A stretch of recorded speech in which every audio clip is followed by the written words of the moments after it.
Hello, students, and welcome to Roshi's Education Point.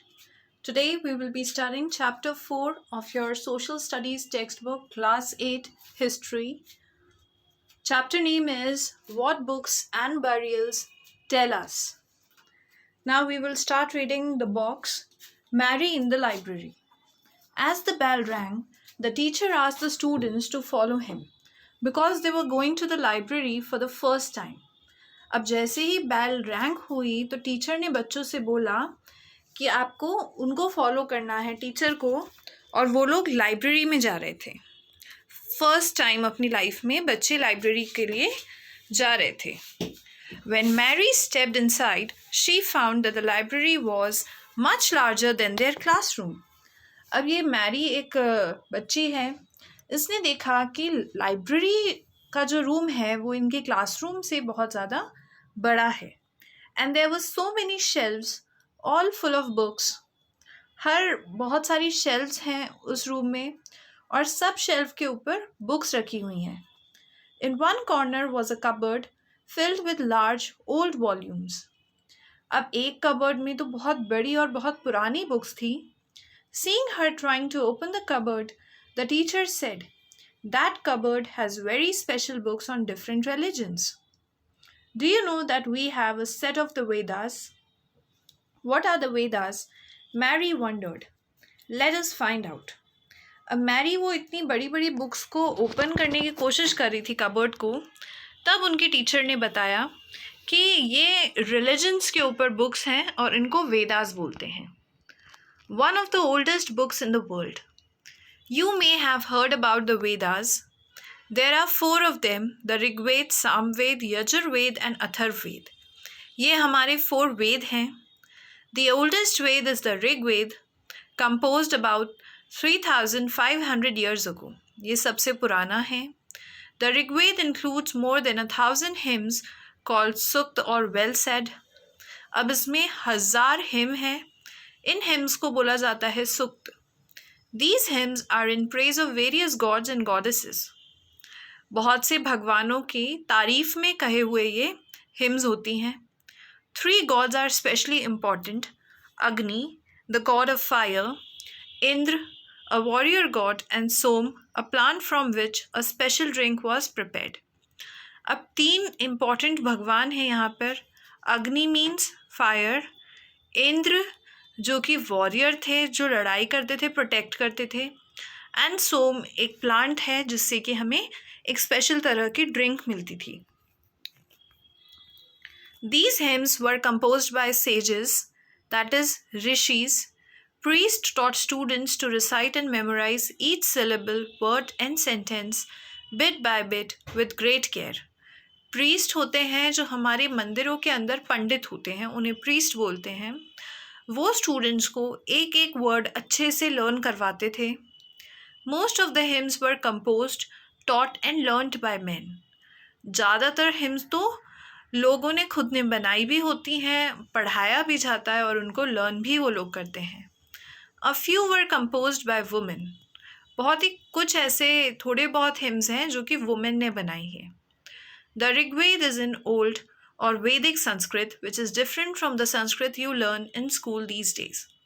अब ऋग्वेद एक ऐसे संस्कृत लैंग्वेज में है जो संस्कृत लैंग्वेज आपके आज के टाइम से अलग होती है। We will not be reading the box. The books we use are written and printed. The Rigved was recited and heard rather than read. अब बुक्स लिखी हुई होती हैं और प्रिंटेड होती हैं। इन बुक्स को रिसाइट किया जाता है एंड सुना जाता है, इनको पढ़ा नहीं जाता है। It was written down several centuries after it was first composed and printed less than 200 years ago. अब पहले बार तो ये लिखा था बहुत टाइम पहले, उसके बाद बहुत सेंचुरी बाद इसे प्रिंट करवाया गया था बिकॉज प्रिंटर उस टाइम पर नहीं आते थे। How historians study the Rigved? Historians like archaeologists find about the past, but in addition to materials remains, they examine written sources as well. अब जो आर्कियोलॉजिस्ट हैं जो हिस्ट्री का स्टडी करते हैं पहली स्टडी तो वो करते हैं मटेरियल से जो उन्हें मिल जाता है पुराना, एंड सेकंड जो रिटन रिकॉर्ड्स उन्हें मिलते हैं उनसे भी वो लोग स्टडी कर लेते हैं. Let us see how they study the Rigveda. Some of the hymns in the Rigveda are in the form of dialogues. अब ऋग्वेद में कुछ ऐसे हिम्स भी हैं जो कि डायलॉग्स के फॉर्म में हैं.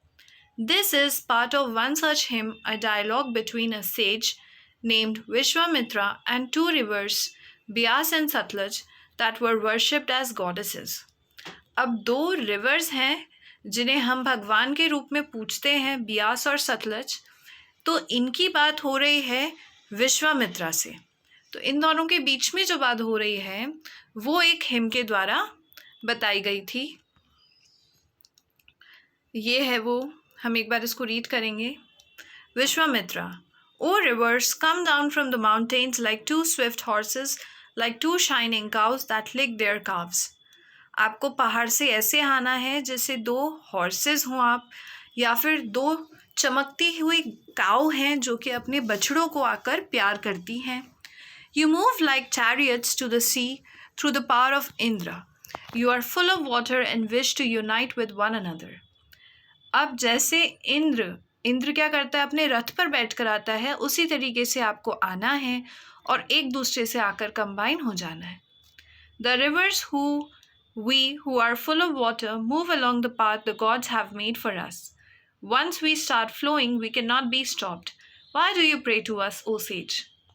अब इन्होंने बोला रिवर्स ने कि हम तो पूरा पानी से भरी हुई हैं, जो हमें रास्ता भगवान ने दिखाया है हम उसी रास्ते पे चलेंगे, और एक बार अगर हमने फ्लो करना स्टार्ट कर दिया तो फिर हमें कोई रोक नहीं सकता है.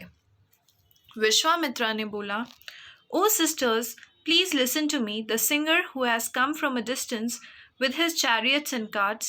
Let your waters not rise above our axles so that we can cross safely. अब विश्वामित्रा ने बोला, आपका पानी इतना भी ज़्यादा नहीं होना चाहिए कि हम लोग आपको क्रॉस ही ना कर पाए.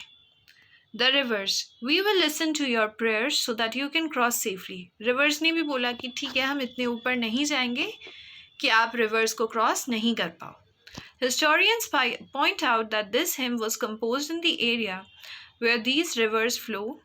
They also suggest that the sage lived in a society where horses and cows were valued animals. That is why the rivers are compared to horses and cows. अब historians ने बोला, अगर ये बियास और सतलुज की बात कर रहे हैं, इसका मतलब ये हिम ऐसी जगह लिखा गया था जहाँ पर ये दोनों रिवर फ्लो करती थी. फिर हमने इन रिवर्स को हॉर्सेस और काउ से कंपेयर करा. इसका मतलब हॉर्सेस और काउ बहुत ही वैल्यू करने वाले एनिमल्स होते थे उस टाइम पर. Now we will move to the next paragraph. Cattle, horses and chariots. There are many prayers in the Rigveda for cattle, children and horses. बच्चों के लिए, कैटल के लिए और हॉर्सेस के लिए बहुत सी अलग अलग प्रेयर्स ऋग्वेद में दे रखी है. Horses were yoked to chariots that were used in battles, which were fought to capture cattles. Kettles को कैप्चर करने के लिए हम हॉर्सेस को अपने चैरियट से बांध देते थे, तांगे से बांध देते थे. उसके बाद हम उससे कैटल्स को कैप्चर करते थे. Battles were also fought for land, which was important for pasture and for growing hardy crops that ripened quickly, such as barley. अब ये जो हम लोग लड़ाइयाँ करते थे, बैटल्स करते थे, ये लैंड के लिए भी होते थे, बिकॉज लैंड एक इम्पॉर्टेंट जगह है जहाँ पर आपको क्रॉप्स को ग्रो करना होता है. Some battles were fought for water and to capture people. लोगों को कब्जे में करने के लिए या फिर पानी के लिए भी बैटल्स हुए हैं. Some of the wealth that was obtained was kept by the leaders, some was given to the priest, and the rest was distributed among the people. अब जो लड़ाई करने से पैसा आता था, कुछ वेल्थ तो लीडर अपने लिए रख लेता था, कुछ वेल्थ पुजारी को देता था, एंड बाकी जो बच जाता था उसको वो लोग नॉर्मल पीपल में डिस्ट्रीब्यूट कर देते थे. Some wealth was used for the performance of yagya or sacrifices in which offerings were made into the fire. अब यहाँ पर sacrifices, बलि दी जाती थी फायर के अंदर, तो कुछ वेल्थ वहाँ पर भी चली जाती थी. These were meant for gods and goddesses. Offerings could include ghee, grain, and some cases animals. अब ये जो आप यज्ञ करते हो उसमें घी या कोई गेहूं वगैरह ये सब तो यूज़ करते ही हैं, लेकिन कुछ केसेस में एनिमल्स की भी हम लोग बलि दे देते थे. Most men took part in these wars. There was no regular army, but there was assemblies where people met and discussed matters of war and peace. अब यहाँ इस टाइम पर वॉर्स होती थी, लेकिन कोई पर्टिकुलर आर्मी नहीं बनी हुई थी. लोग इकट्ठे होकर वॉर की या पीस की बातें डिस्कस कर लेते थे. They also chose leaders who were often brave and skillful warriors. ये खुद का लीडर भी खुद ही चूज कर लेते थे, और ये ऐसे लीडर चूज करते थे जो कि बहुत ब्रेव होते थे और लड़ाई करने में बहुत स्किलफुल भी होते थे. Words to describe people. There are several ways of describing people. In terms of the work they do, the language they speak, the place they belong to, their family, their communities, and cultural practices. लोगों को describe करने के लिए हमारे पास बहुत से अलग अलग तरीके होते हैं. जो काम वो करते हैं या फिर जो लैंग्वेज वो बोलते हैं, जिस जगह वो रहते हैं, जिस फैमिली से वो आते हैं, हर तरीके से हम एक इंसान को डिस्क्राइब कर सकते हैं. Let us see some of the words used to describe people found in the Rigved. अब कुछ ऐसे वर्ड्स हैं जो कि हमने यूज़ करे हैं उन लोगों के लिए जिनकी बात हमने ऋग्वेद में करी है. There are two groups who are described in terms of their work. अब काम के बेसिस पर दो ग्रुप बना रखे हैं. The priest, sometimes called Brahmins, who performed various rituals. पूजा पाठ के जो काम करता है उसको हम प्रीस्ट बोलते हैं, पंडित, और किसी किसी जगह हमने उसी को ब्राह्मण्स भी बोला हुआ है. एंड सेकंड है राजाज. These rajas were not like the ones you will be learning about later. They did not have capital cities, palaces or armies, nor did they collect taxes. अब ये जो राजा है, ये हम कौन से राजा समझते हैं? जो कि जिनके पास लैंड होता है, बड़े बड़े महल होते हैं, ये उस टाइप के राजा बिल्कुल नहीं है. Generally, sons did not automatically succeed fathers as rajas. जो नॉर्मल वाले राजा होते हैं उनकी डेथ के बाद उनका बेटा राजा बन जाता है. इन केसेस में ऐसा नहीं होता है. Read the previous section once more and see whether you can find out what the rajas did. Two words were used to describe the people or the community as a whole. अब community को describe करने के लिए फिर से दो word दे दिए यहाँ पे. One was the word Jan, which we still use in Hindi and other languages. The other was Vish. The word Vaishya comes from Vish. You will learn more about this in chapter number 5. जन, हम लोग बोलते हैं आम जन के लोग, ऐसे ऐसे, तो जन लोगों के लिए यूज में होता है. एंड विश, विश से बना है वर्ड हमारा वैश्या. Several Vish or Jan are mentioned by name, so we find references to Puru Jan or Vish, the Bharat Jan or Vish, the Yudu Jan or Vish, and so on. ये अलग अलग communities के नाम हैं, और community के नाम के पीछे आपने normal word लगा दिया Jan. Do any of these names sounds familiar? Sometimes the people who composed the hymns describe themselves as Aryas and call their opponents दासाज और दासियस. जो ये हिम लिख रहे हैं वो खुद को आर्यास बोलते थे एंड सामने वाले ऑपोजिट पार्टी को दास बोलते थे. These were people who did not perform sacrifices and probably spoke different languages. अब ये कौन से लोग हैं जो कि कभी सैक्रिफाइस नहीं करते थे, बलि नहीं देते थे और कोई अलग लैंग्वेज बोलते थे. Later the term dasa and the feminine dasi, लड़के के लिए दास और लड़की के लिए दासी, came to mean slave. इन दोनों के लिए कॉमन वर्ड हो गया slave. Slaves were women and men who were often captured in war. लड़ाई में जो जीत जाता है वो हारने वाले राजा के जितने भी लोग होते हैं उन्हें स्लेव बना देता है, बंदी बना लेता है. They were treated as the property of their owners who could make them to do whatever work they wanted. अब उन्होंने लड़ाई में जीत कर लेकर आते इन लोगों को, तो इनसे कुछ भी काम करा सकते थे जो वो लोग चाहते थे. While the Rigved was being composed in the northwest of the subcontinent, there were other development elsewhere. अब ये ऋग्वेद तो बन रहा है हमारा नॉर्थ वेस्ट सब कॉन्टिनेंट में, इसके अलावा अलग अलग जगह और भी डेवलपमेंट्स हुए.